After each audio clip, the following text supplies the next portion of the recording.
Pemirsa, spirit kebersamaan multikulturalisme yang begitu susah payah dibangun selama ini akhir-akhir ini terusik.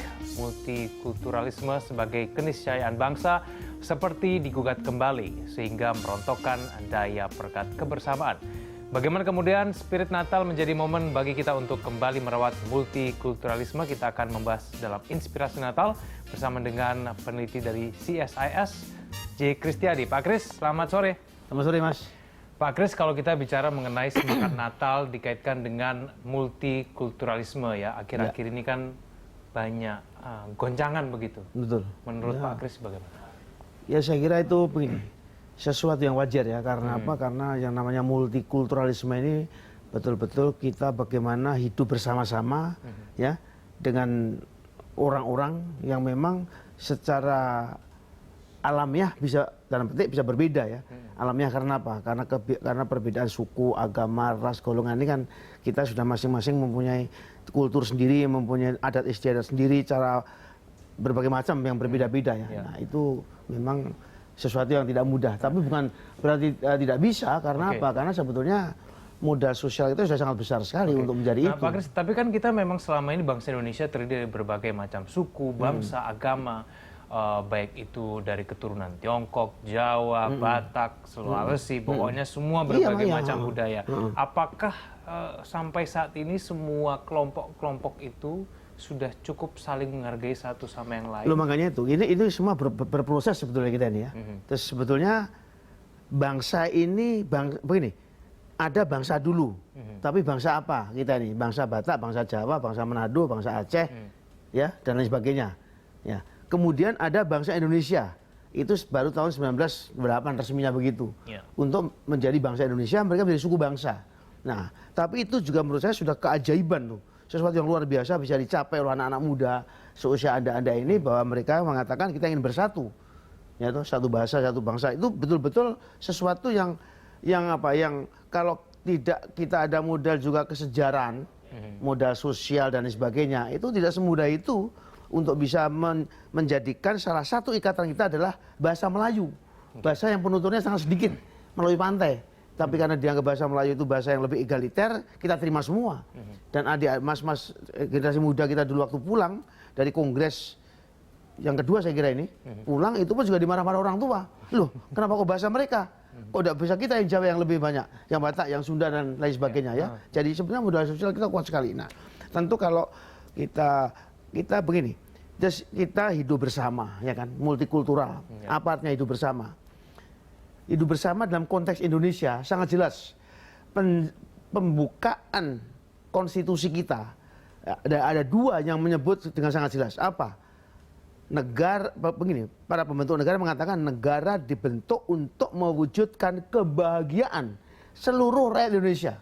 Itu ada di Undang-Undang RES Republik Indonesia Serikat, Undang-Undang Jabatan Sementara, bunyinya secara harfiah menjadi bahagia. Nah, dan ini kemudian memang dirubah sedikit mewujudkan kesejahteraan umum. Tapi ininya sama. Nah, sekarang kan lalu persoalannya bagaimana bisa bahagia orang sebanyak itu? Loh, tentu bisa diusahakan. Nah, bagaimana cara mengusahakannya? Caranya adalah saling merawat dan bisa merasakan sesuatu yang juga dirasakan nyaman oleh masing-masing orang yang sekarang jumlahnya 240 juta itu. Nah, tentu harus dimulai. Sekarang ini kalau kita sudah ada modal sosial, ada gunjang-gunjang sedikit, sekarang ada perspektif bagaimana sih nilai-nilai Kristiani ini bisa memberikan kontribusi di situ. Ya.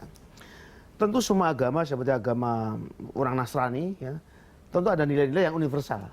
Dan saya kira yang universal yang saya tangkap ya, saya orang yang tidak tahu teks Injil dan sebagainya, saya tidak pernah mendalami secara spesifik ya, tapi saya ngertilah bahwa orang hidup beragama ini senjata ampuh paling utama untuk bisa hidup bersama adalah cinta kasih, ya, cinta kasih.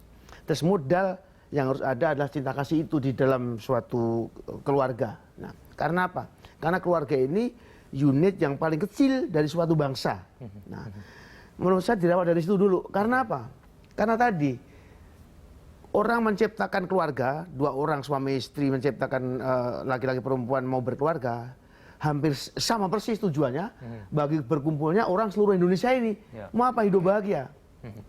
Jadi oleh karena itu, kalau kita mau mengatakan bagaimana nilai-nilai Kristiani cinta kasih ini bisa memberikan kontribusi, menurut saya orang-orang yang mengaku Kristiani ini, entah itu Katolik, Kristen dan sebagainya, betul-betul bisa menghadirkan rasa bahagia di dalam keluarga itu.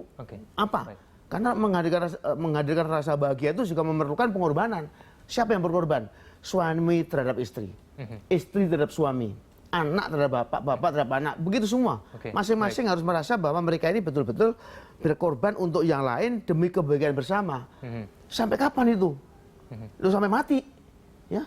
Karena pengalaman hidup, terutama saya, ya, kawin sekian puluh tahun, setiap hari bangun tidur juga harus menyesuaikan diri dengan istri saya juga mungkin mati-matian menyesuaikan diri dengan kehendak saya yang mungkin dikira aneh. Sama. Anak juga begitu, puluhan tahun terus-menerus sampai kapan? Sampai kita mati. Nah, jadi apa intinya? Intinya bahwa kalau kemudian juga keluarga Kristiani sudah bisa mempraktekkan bagaimana pancaran cinta kasih itu bisa dirasakan oleh pasangan hidupnya. Bukan merasakan, bukan enggak, saya sudah mencintai anak saya bisa-bisa nih. Pokoknya kenapa kok masih narkoba dan sebagainya. Ya, padahal kalau ke kantor juga saya telepon, gimana pekerjaan rumah sudah dikerjakan atau belum? No, itu bukan seorang ayah, itu seorang mandor, ya, itu seorang komandan.